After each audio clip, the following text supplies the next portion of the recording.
আজকে ভোরবেলায় আমরা সবাই বেরিয়ে গেছি কলকাতাতে ঘুরতে যাওয়ার জন্য। শিয়ালদায় দিদিরা আগে থেকেই দাঁড়িয়েছিল।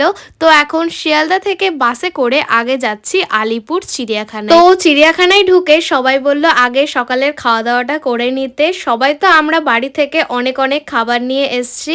ব্রেকফাস্টে আছে পাউরুটি, কলা, ডিম সিদ্ধ আর চা। আমার কলা খেতে তেমন একটা ভালো লাগে না, যার জন্য খাইনি। জেঠি তো চাটা দারুণ বানিয়েছে।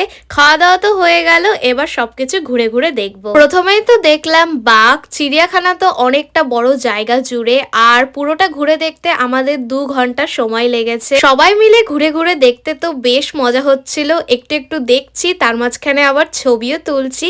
যা যা দেখেছি সবকিছু তো ভিডিও করা সম্ভব না, তাও যতটা পেরেছি শেয়ার করলাম।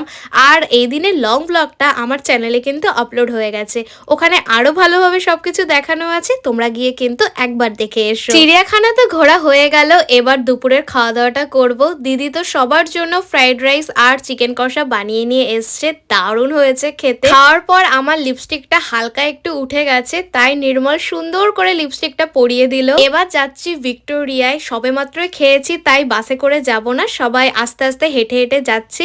আমাদের ওই 20-25 মিনিট টাইম লেগেছে হেঁটে যেতে। আমার তো জায়গাটা ভীষণ পছন্দ হয়েছে। এই যে 2 মাছ ছবি তুলছে, এটা তো ভিক্টোরিয়ার পেছনের জায়গাটা। সবাই এখানেই বসছিল, কারণ সামনে সেরকম বসার জায়গাও নেই। আমরাও তো সবাই এখন বসে রয়েছি। আর এটা হলো আজকের আমার ফুল লুক। কেমন লাগছে জানিও। সবকিছু লিঙ্ক কমিউনিটি পোস্টে দেওয়া থাকবে, চেক করে নিও। আমাদের তো ছবি ভিডিও তোলা হয়ে গেছে, লাস্টে 5 বিয়ানো ছবি তুলে নিল। তারপর ঢুকলাম ভিক্টোরিয়ার মধ্যে। সে তো বিশাল ভিড়। ভিক্টোরিয়া থেকে বেরিয়ে পাশে একটা চার্চ ছিল, সেখানেও গেলাম, কিন্তু আজ বিকেল 4টের সময় বন্ধ হয়ে গেছিল।